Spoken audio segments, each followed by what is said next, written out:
салом тамошобинони гиромӣ, хулосаи хабарҳои муҳими 21 декабри тоҷикистонро аз пойгоҳи хабарӣ бомдод бароятон пешкаш мекунем. шурӯъ мекунем аз як нигоҳи кӯтоҳ ба сархати хабари муҳими рӯз дар ин барнома. бо садои сулҳфаолуд паёми солонаи Эмомалӣ Раҳмон чӣ дошт? канали Муҳаммад Иқболи Садриддин дар ютуб аз нав боз шуд. оғози парвандаи ҷиноятӣ ба зидди ду авбош барои озор додани ду духтари ноболиғ. ихроҷи паноҳҷӯи тоҷик Одилхон аз Полша барои пуштибонияш аз Доиш. эълони 10 варзишгари беҳтарини соли 2021. даргузашти зани фаъоли тоҷик Муаттара Ҳайдарова. ҳалокати 2 нафар дар 2 садама дар Душанбе ва Исфара. ва акнун тафсилоти хабарҳо. президенти тоҷикистон Эмомалӣ Раҳмон рӯзи 21 декабр дар паёми солонааш солҳои 2022-2026ро солҳои рушди саноат эълон кард. ӯ ҳамчунин гуфт воридоти электромобилҳо, электровозҳо ва троллейбусҳо аз пардохти гумрук ва андоз озод карда шавад. Эмомалӣ Раҳмон гуфт: мо ҳисоб карда баромадем ки ҳар сол $700 миллион фақат барои харидани сӯзишворӣ сарф мешавад. Эмомалӣ Раҳмон гуфт: аз моҳи январ маоши низомиҳо 25% боло бурда мешавад, маоши муаллимон ва стипендияи донишҷӯён 20% ва нафақаи маъюбон 50% низ афзоиш дода хоҳад шуд. Эмомалӣ Раҳмон гуфт: бидуни рушди маориф ягон қадам пеш рафта наметавонем. ман чунин мешуморам ки бунёди миллат аз маориф оғоз меёбад ва сармоягузорӣ ба маориф асоси рушди давлату ободии миллат аст. ӯ гуфт хуб медонанд ки заминаи рушди чӣ ҷопону чӣ Сингапур маблағгузорӣ ба рушди маориф буд. вай гуфт дастпарварони мактабҳои Тоҷикистон бояд ҳадақал 2 забони хориҷӣ англисӣ ва русиро хуб бидонанд. вале Эмомалӣ Раҳмон аз он изҳори нигаронӣ кард ки дар кишвар омӯзгорони хуби забонҳои хориҷӣ қариб нест. аксари омӯзгорон бо шеваҳои нави таълим ошно нестанд. мо худамонро фиреб медиҳем, фақат шумора диплом медиҳем, коғаз медиҳем ба донишҷӯ, вале дар кала ҳечӣ нест. 10 сол баъд ба ҳукумат ва идораҳои давлатӣ бояд танҳо онҳоеро ба кор бигиранд ки 2 забони хориҷиро мисли забони модариашон бидонанд, гуфт Эмомалӣ Раҳмон. президенти Тоҷикистон гуфт: бо вуҷуди он ки дар 30 соли охир дар Тоҷикистон 187 000 мутахассиси соҳаи тиб тайёр карда шуданд, имрӯз дар бемористонҳои кишвар боз ҳам мутахассис намерасад. аъзои ҳукумат сараш дар кунад ба хориҷа мераванд. эътиқод ба мутахассисони худӣ надорем, гуфт Эмомалӣ Раҳмон. аммо Эмомалӣ Раҳмон дар ин бора ки ҳазорон нафар аз табибони тоҷик ба хотири маоши беҳтар ва шароити хубтари кору зиндагӣ ба кишварҳои дигар ва асосан ба Русия кӯчида мераванд, чизе нагуфт. Эмомалӣ Раҳмон аз он изҳори нигаронӣ кард ки аҳолӣ барои алоқаи мобилӣ аз ҳад зиёд харҷ мекунанд ва телефону компютер имрӯз ҷои бозичаҳои кӯдаконро гирифтанд. Эмомалӣ Раҳмон аз оқибатҳои истифодаи беш аз ҳад телефон ва имкони ба бемориҳое чун саратони мағзи сар овардани он ҳушдор дод ва гуфт: сокинони Тоҷикистон дар 10 соли охир барои алоқаи мобилӣ беш аз 30 миллиард сомонӣ харҷ карданд. ин қариб $3 миллиард мешавад. мо бо ин пул метавонистем нирӯгоҳи руғунро бисозем, таъкид кард ӯ. Эмомалӣ Раҳмон имсол паёми солонаашро моҳи декабр ироя кард. солҳои ахир ӯ паёмашро ба парлумон ва мардум моҳи январ ироа мекард. дар ҷараёни суханронии Эмомалӣ Раҳмон мушоҳида мешуд ки ӯ сахт шамол хӯрдааст. президент ба далели гулӯяшро гирифтани сулфа чанд дафъа суханрониашро қатъ кард ва баъди ошомидани об ва рост кардани нафасаш ба суханронии худ дигарбора идома дод. ироаи паёми президенти Тоҷикистон ҳанӯз идома дорад. мунтақидон мегӯянд Эмомалӣ Раҳмон дар паёмҳои солонааш асосан ба муваффақиятҳои ҳукумати худ тамаркуз мекунад ва аз камбудиҳо хеле кам мегӯяд. Эмомалӣ Раҳмон 69 сол дошта аз поёни соли 1992 инак 29 сол боз раҳбарии Тоҷикистонро дар даст дорад. тарафдоронаш мегӯянд ки ӯ тавонист кишварро аз ҷанги харобиовари шаҳрвандӣ берун кашида давлатдории тоҷиконро баъди 1000 сол барқарор кунад. вале мунтақидон ва мухолифон бар инанд ки Эмомалӣ Раҳмон дар Тоҷикистон як режими худкома ва олуда ба фасод сохтааст ки дар он аксари мақомҳои калидиро хешу табори худи ӯ ва нафарони ба ӯ содиқ дар даст доранд. Исло ТВ яке аз пуртамошобинтарин каналҳои оппозитсияи тоҷик дар шабакаи ютуб ки рӯзи 20 декабр масдуд шуд, дубора боз шудааст. Муҳаммад Иқболи Садриддин, муассиси Исло ТВ, дар суҳбат ба пойгоҳи хабарӣ бомдод гуфт, ютуб дар тавзеяш навиштааст ки از بس که از سروغه‌های مختلف به کانال اصلاح تیوی حمله‌های متشکلانه صورت گرفت، ماموریت شبکه مجبور شد که برای تحقیق کانال را یک مدت مسدود کند. او گفت به احتمال غالب این حمله ها را مقامات تشکیل کردند، چون که برنامه های ما سخت عصبانیشان میکنند. مقامات تاجیکستان این قضیه را شرح ندادند. اصلاح تیوی یکی از منبرهای عمده مخالفین به شمار رفته به شکل صحبت‌های مستقیم با مردم برنامه پخش میکند. این کانال با یک لعن شدید از حکومت کنونی تاجیکستان انتقاد میکند. بیش از 150,000 آبونچی داشته، ویدیوهایش را حدود 95 میلیون مرتبه تماشا کردند. محمد اقبال صدرالدین یکی از مخالفان سرسخت حکومت تاجیکستان که در فرانسه به سر میبرد، در یوتیوب یک کانال دیگر با نام اصلاح پلوس و همچنین سامانه اصلاح نیترون میچرخاند. صحبت‌های مستقیم این رهبر مخالفین همچون توسط شبکه‌های اجتماعی و اساساً از طریق فیسبوک نیز مستقیما پخش میشوند. همچنین در سایه افزایش تماشابین‌های اصلاح تیوی بر پایه ویدیوهای این کانال در یوتیوب چند کانال دیگر به مثل خلاصه تیوی، دوربین تیوی، افق تیوی و غیره پیدا شدند که اساساً از حساب بازنشر پاره‌های از صحبت‌های مستقیم محمد اقبال صدرالدین در کانال اصلاح تیوی تماشابین جمع می‌آورند. منابع نزدیک به حکومت کنونی تاجیکستان نیز اصلاح تیوی محمد اقبال صدرالدین را موفق‌ترین طرح مطبوعات اپوزیسیون کنونی در خارج اعتراف می‌کنند و می‌گویند در دوشنبه خیلی نگران تاثیر آن به ذهن مردم، به خصوص به ذهن مهاجران تاجیک در روسیه و کشورهای دیگر میباشند. همچنین توسط اصلاح تیوی هر هفته با تکیه به منابع این شبکه در داخل حکومت سیل کمپرامت‌ها درباره منصبداران بلندپایه حکومت کنونی تاجیکستان و افراد نزدیک به این حکومت نشر می‌شوند که نیز مویه تشویش‌های جدی در دوشنبه شده است. مقامات محمد اقبال صدرالدین و کانال او را به پنهان کردن تهمت و بهتان درباره اعضای کلیدی حکومت و خویش و تبار پرزیدنت امامعلی رحمون عیبدار می‌کنند. مرکز مطبوعات ریاست وزارت کارهای داخلی شهر دوشنبه خبر داد که دو جوان را که روز 19 دکامبر در کوچه میرزا ترسونزاده پایتخت به دو دختر نابالغ از جمله دختر 15 ساله ژورنالیست شانوزه کاملزاده و ابیره استاد مومن قنوات با بهانه رنگ کردن موی سرشان و رویمال نداشتند در افتادند. دستگیر کرده به ضد آنها بر اساس قسم دوم ماده 237 کودکس جنایتی تاجیکستان پرونده جنایتی گشودند. به قربانوف کرامت الله فیضالیویچ ملقب به کرم، سال تولدش 2001، استقامت کننده شهر دوشنبه کوچه احمد دانش، و ناصروف معروف مرادعلیویچ، سال تولدش 1994، استقامت کننده شهر دوشنبه کوچه تپه‌های شرقی، بر اساس این بند قانون همچون جزا جریمه به اندازه از 1000 تا 2000 نشان دهنده برای حساب‌ها، از 60,000 تا 120,000 سامانی و یا از 2 تا 5 سال زندان تهدید می‌کند. خبر حمله به دختران نابالغ موج واکنش‌های تند کاربران را در اینترنت برانگیخت و بسیاری‌ها از مقامات ملیسیای پایتخت خواستند تا نسبت این کردار برای جامعه خوفناک چاره‌های قانونی اندیشند. ملیسیای دوشنبه گفت با جلب کارمندان با تجربه و برگزاری یک سلسله تدبیرهای فوری و تفتیشاتی هر دو جوان اوباش را الکی صبح 20 دکامبر از خانه‌هایشان دستگیر کردند.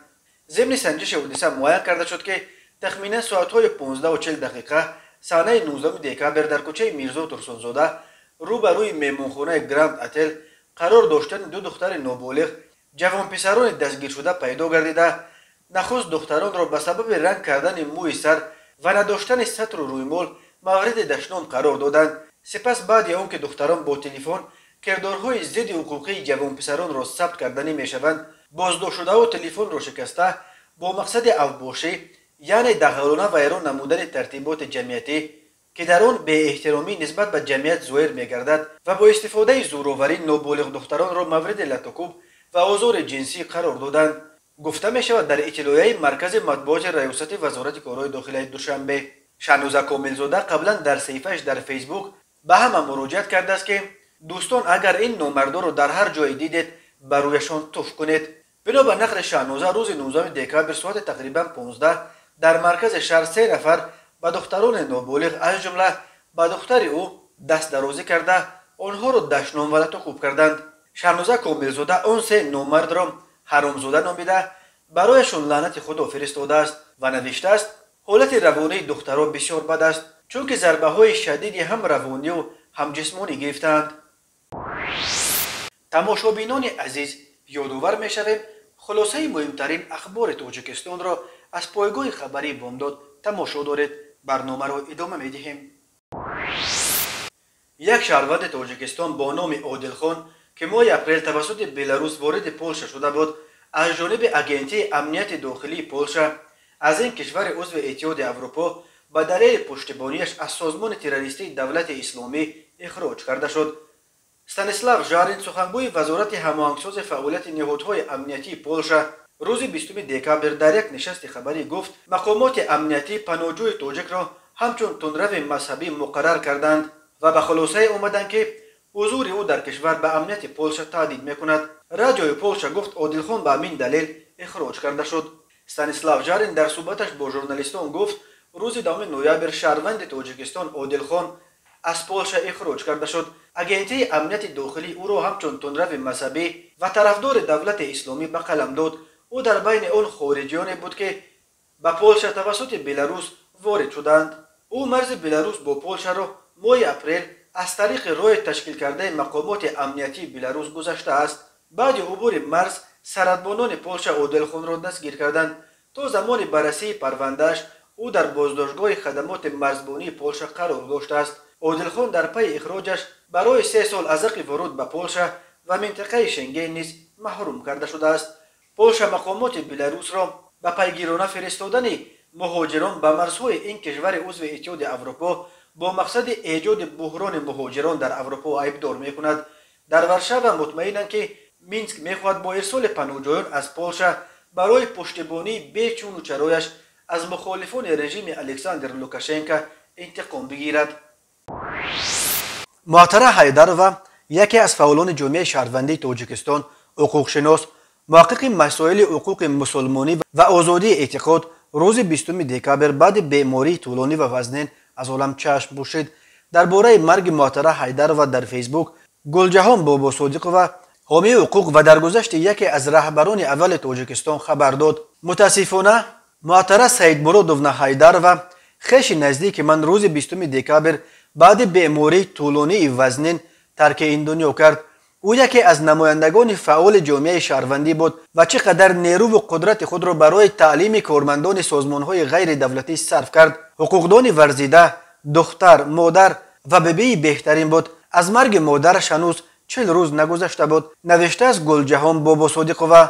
او با اظهار همدردی به دخترش و دیگر پیوندان مرحوم همچنین خبر داد که طبق وصیتش معطره حیدرova در خوجند به خاک سپرده خواهد شد. خبرگزاری روسی سپوتنیک خبر داد که معطره حیدرova نه فقط حقوقشناس و محقق بلکه کارشناس و مربی ورزیده در مسائل آزادی اعتقاد و گردهمایی در آسیای مرکزی نیز بود و بیش از 30 سال را برای تحقیقات در عرصه تأمین و حمایت حقوق آزادی‌های انسان در تاجیکستان و آسیای مرکزی صرف کرده است.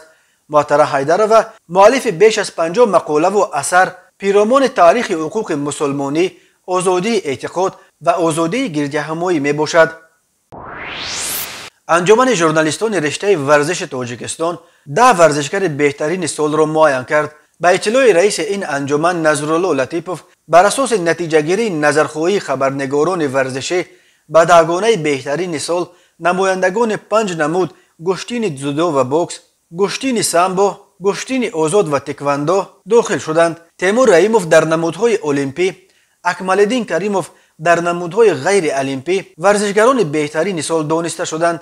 میجگانا صمدووا در میان زنان بهترین ورزشگر سال اعتراف گردید. سال 2021 برای ورزشگران تاجیک سال امتحان جدی بود.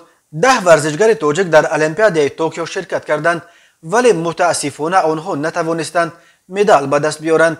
ضمناً از بین کشورهای سابق شوروی و آسیای مرکزی تنها تاجیکستان به مدال ماند. ابراز داشت نظرالله لطیپوف. روی خط بهترین ورزشگران سال: تیمور رحیموف گشتین جودو، برنده مدال برنجی چمپیونات آسیا در وزن 100 کیلوگرم در بشکک قرقیزستان، مدال نقره مسابقات توسکولوی بزرگ در باکوی آذربایجان، مدال برنجی مسابقه ابودبی گراند سلام 2021 در ابودبی امارات متحده عرب، غالب جام پرزیدنت تاجیکستان در دوشنبه اکمالدین کریموف گشتین سامبو برنده مدال طلای چمپیونات جهان در وزن 58 کیلوگرم در ازبکستان مدال نقره جام پرزیدنتی فدراسیون بین المللی گشتین سامبو در شهر سانت پترزبورگ روسیه مدال برنجی جام جهان در مسکو روسیه کوبرانشو استوپیریان برنده مدال برنجی چمپیونات آسیا در وزن 90 کیلوگرم در بشکک قرقیزستان مدال نقره مسابقه توسکولوی بزرگ در ابودبی امارات متحده عرب غالب جام پرزیدنت تاجیکستان در دوشنبه سامان محمدبکوف گشتین جودو برنده مدال نقره چمپیونات آسیا در وزن 73 کیلوگرم در بشکک قرقیزستان خوشقدم خسروف گشتین سامبو برنده مدال نقره چمپیونات جهان در وزن 64 کیلوگرم در تاشکند ازبکستان غالب جام جهان در مسکو روسیه دلی رضازاده گشتین یونونی و رومی برنده مدال نقره چمپیونات آسیا در وزن 77 کیلوگرم در شهر الماتای قزاقستان میجگونا سمد و بوکس برنده مدال برنجی چمپیونات آسیا در وزن 57 کیلوگرم در دبی امارات متحده عرب مدال طلایی جام جهان در نیژنیورتوفسک روسیه بهادر عثمانوف بوکس برنده مدال برنجی چمپیونات آسیا در وزن 64 کیلوگرم در دبی امارات متحده عرب شابوس نعمتاللهیف بوکس برنده مدال برنجی چمپیونات آسیا در وزن 81 کیلوگرم در دبی امارات متحده عرب مورو حلیمووا تکواندو برنده مدال برنجی چمپیونات آسیا در وزن 67 کیلوگرم در بیروت لبنان و حالا یک مرور کوتاه به اخبار کریمینالی و حادثه های ناخوش روز 20 دکامبر سال 2021 تخمیناً ساعت 13:30 راننده автомашین تمغه اوپل استرا خوجایف برهان‌الدین سال تولدش 1996 ساکن شهر اصفهان هنگام حرکت در شهر مذکور از عهده اداره واسطه نقلیات نبرآمده به автомашین تمغه مرسدس بنز تحت اداره راننده شرافوف علیبوی سال تولدش 1950 ساکن همانجا برخورده است در نتیجه راننده автомашین تمغه اوپل استرا خوجایف جراحت وزنی جسمانی برداشته هنگام به بیمارخانه دسترس نمودن در راه به هلاکت رسیده است همزمان 19 دکامبر سال روان تخمیناً ساعت 20:15 راننده автомашین تمغه BMW کریمی شاهین حمدزاده سال تولدش 1998 ساکن پایتخت هنگام حرکت در حدود شهر دوشنبه از عهده اداره واسطه نقلیات نبرآمده پیادهگرد کنجایف الهام بابو رحمتوویچ سال تولدش 1987 ساکن شهر دوشنبه را پخش نموده است در نتیجه پیادهگر کنجایف جراحت وزنی جسمانی برداشته هنگام به بیمارخانه دسترس نمودن در راه به هلاکت رسیده است عاید به حالتهای مذکور تحقیقات ادامه دارد به شعبه وزارت کارهای داخلی یک در نویه شامنصور با عریضه جوان 26 ساله ساکن پایتخت مراجعت نموده است که 27 اپریل سال 2015 مرد 44 ساله با همراهی اویلش زن 39 ساله ساکن شهر دوشنبه که پیش با ماده 247 289 316 کودکس جنایتی جمهوری تاجیکستان سود شده است با روی فریب به باوریش در آمده از او $20,000 آمریکایی گرفته وعده دادند که در پایتخت خانه استقامتی گرفته می‌دهند اما او را فریب داده تا حال مبلغش را بر نگردانیدند در این سمت تفتیشات ادامه دارد تماشابینان عزیز و گرامی این بود مرور به خلاصه چند خبر مهم امروز تاجیکستان خبر و گزارش‌های بیشتر از تاجیکستان و درباره تاجیکستان و اطراف آن را در سامانه پایگاه خبری بامداد در این نشانه پیگیری نمایید www.bomdad.com خوش باشید